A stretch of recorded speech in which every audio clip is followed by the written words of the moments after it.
Jogo was a peaceful old man who enjoyed walks on the beach and pool days with some of his 40-year-old friends. He adopted his nephew Adidori and went by the nickname Uncle Ben. They called him Uncle Ben because Jogo was just short for Benjamin, and Ben is the normal nickname. He raised Adidori since he was 7 years old, but Adidori had a dark passenger just like Dexter Morgan. Whenever black paint would touch his face, he'd turn into the savior of the world. He'd save innocent families and could weirdly swing from building to building using his fiery webs. One day, on one of Adidori's world-saving missions, Jogo was in the way, so Adidori accidentally broke Bro's jaw and sent him flying through 18 stories of a skyscraper. Adidori then came to help his uncle, but it was too late. Jogo's last words were, "With great power comes great responsibility." Then he got fucking disintegrated and turned into a burning statue of lava. This was the start of Yuji's winter arc, and he started saving everyone. One day, a rabid dog began injuring people in the downtown of Morio City. The dog believed that Itadori's name was really Sukuna, and he was a cursed spirit sealed for thousands of years due to him being evil incarnate and doing terrible and wicked things to millions of people. But he was probably tweaking, to be honest. The dog was even attacking a blonde baddie, or a blonde male. I watched the anime, and I don't even know, but he beat the shit out that dog and saved the blonde baddie. The Risi turned out to be a Heichi, and Itari ended up taking backshots to close out his heroic journey of saving the city. That's why he wears the mask. Anasui was a homosexual prostitute that worked in the same brothel as Giorno and would constantly hit suggestive poses to lure in unsuspecting customers. He would always wear his signature see-through ribbon shirt and a miniskirt to ensure that everyone knew he meant business. He would LARP being straight by pretending to be madly in love with a woman named Jolene Chengzhou, but he was really after her father, Cheng Taro. But while Jolene's dad was dying or whatever, he would try and attract a model named Weather Report. Weather Report looked just like Marlon and turned on Anasui, so he decided to pounce on the opportunity. Since the big Weather was mildly racist, they beat up a black priest together. Then Anasui used his stand diver dick to seductively enter himself inside Weather, starting the beginning of their beautiful relationship. But as karma came back for them, the black priest awakened his stand, happy horsey time, and came back to wipe out the whole group. No one was safe, and I mean no one. He became a full YN and started speeding around everywhere, just doing shit. He started with Chengtaro, which broke Anasui's heart. Then he took away Weather. That was the breaking point for Anasui, and he went to apologize, but it wasn't enough. The kind and innocent black priest decided to get his hands dirty and reset the whole fucking universe. But it's chill, because we got Steel Ball Run, and it comes out March 19, and I'm really excited, so fuck 'em all. I don't care about fucking Chengtaro, or Anasui, or the big Weather, cause we got Johnny and Jiro now.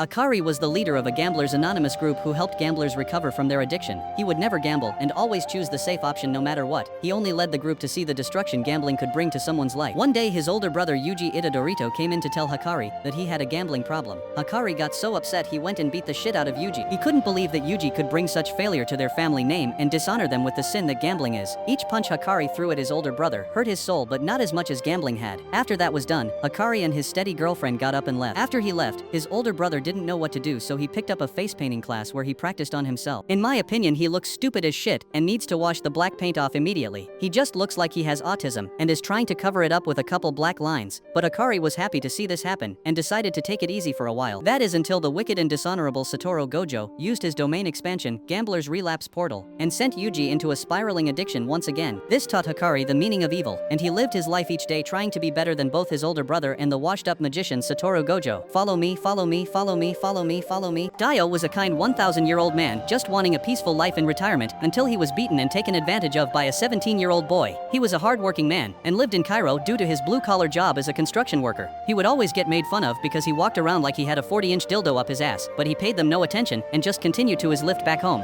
On his way back, he found himself in rush hour traffic with an Uber driver that smells like straight shit. Just when he was getting used to it, another car hit his and went spiraling into a building, blowing up his car. Luckily, since he trained CrossFit in the 1800s, he was able to jump out of the drifting car and survive the crash. As he was making sure everyone was okay, Jotaro Changstar walked up to him and broke his skull.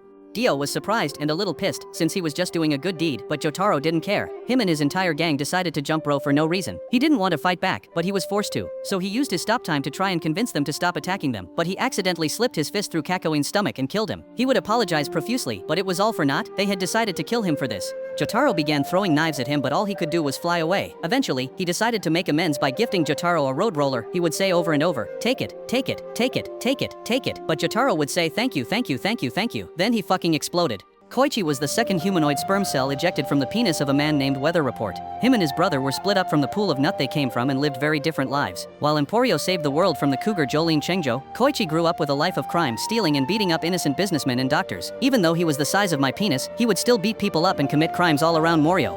This was the case until the Morio City Police Chief Yoshikage Kira decided to investigate this crime. He was an amazing police chief and even caught the city pedophile, Angelo, and trapped him in a stone coffin since even Kira was touched as a child. His skills eventually led him to the small tiny sorta kinda reliable guy Koichi, and he instantly took action. He beat the shit out of him. Even I was surprised by how brutal Kira beat him up, especially since Koichi was just a sperm cell. But Koichi wasn't going to just take this, he ejected his sperm cell to fight back. His sperm cell was strong and could control gravity, but Kira was simply stronger. Instead of showing mercy, Kira blew up Koichi, making sure that his and his lowly sperm cell form could no longer infect humanity with their crime. In the end, Kira went back to his quiet life, catching criminals and jerking off to photos of hands and coming everywhere, while Morio rested crime-free for another night. Hsoka was a very good single father. He raised 2 beautiful sons, Gon and Killua, and tried giving them the best life he could, even though his job as an elementary school teacher didn't pay well. It wasn't a perfect life, but it was peaceful. Everything changed once Biscuit the scam artist began fooling their family with tales of fame, fortune, and free karate lessons for some reason. She would always target the children, telling them, "I can give you all that you want in this world, just come with me and leave your hard-working father Hsoka." Hsoka was able to keep her away for a while, but Biscuit said, "Nah, I'd win," and reached the kids using her white van. The children were reluctant to go, but with some persuasion from Gon and free candy inside the van, they eventually decided to go. Hsoka didn't even notice they were gone because he was too busy sleeping the ASU frat sweetheart Illumi. Hsoka began falling in love, but Illumi was already texting another guy to link with after their session was over with. That was when Hsoka realized that his children were missing. Hsoka chased them down using his Spider-Man web slinger to maneuver through the woods, but he wasn't fast enough. When he found them, they were badly injured by the despicable Biscuit and an inch away from death. Hsoka cried out to the world,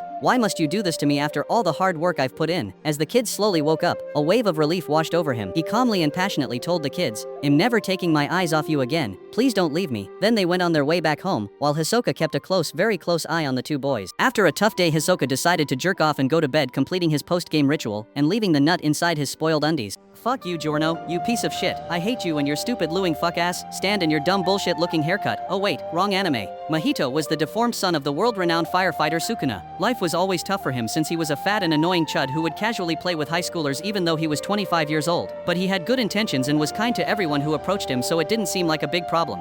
One day, on his usual walk around the high school, 2 delinquents approached him. One was the dangerous and wicked Adidori, who loved seeing people suffer and even fucked him friend's mom while he was away. The other was even worse. Nanami was a 30-year-old pedophile that got banned from high school and would beat people leaving the place. This didn't sit right with Mjito, so he tried to confront them, saying, "Guys, this isn't you, we should just leave and maybe sit on the beach with some margaritas, maybe some Latina baddies, and just have a good time." But the 2 delinquents weren't having any of it. They started beating his shit right then and there, and not in the good way. They beat him so bad his eyes rolled to the back of his head and he saw heaven, but then they pulled him right back down and beat his ass some more. They hospitalized the pure soul that Mjito had, and he decided to never become like them and live a life of peace and love. While he recovered, all he could do was think about all the good deeds he would do when he got better. Mista was the successor of the quirk king Vaughn, for all, and was tasked to take back O Block from the villainous, dishonorable, corrupt and iniquitous Cheng stars. Mista was the best YN to exist, with bullets that never missed, and an eye so keen for shooting, he might as well have had aimbot IRL. The only thing that kept him sane was him boyfriend Giorno, who would give him insane wet sloppy neck with bubbles to soothe the pain of being the last inheritor of the quirk Vaughn for all. His brother Whole Horsey was just captured by the evil Cheng stars and is being used as a pleasure maker in the Cheng star family. Personally, I would not let this shit slide. Him pulling up with dual A12s with a switch and doing 360s all around that room till every inch of that place got bullet holes. And don't even think Cheng Staro is safe. Hell nah, he getting strung up and flayed until every inch of his body hurts, then starting a fire and stuffing him in the brazen bull. But I'm not in this story, so all Mista did was continuously get neck from Giorno while thinking of a plan to take it all back. He decided to go undercover to O Block and scout the place out, but he happened to run into their head guard. The guard recognized Mista, so he just started blasting, but Mista had an aura and a stand called Sex Pistols that made it so the bullets had sex with each other, so he just ignored the shots and shot back, eventually stopping his enemy. But killing a man made him realize that Vaughn for all was just a quirk to help him start his own gang. So he put Giorno at the head of the gang because of all the head he gave him and because the appointed window opener of the gang.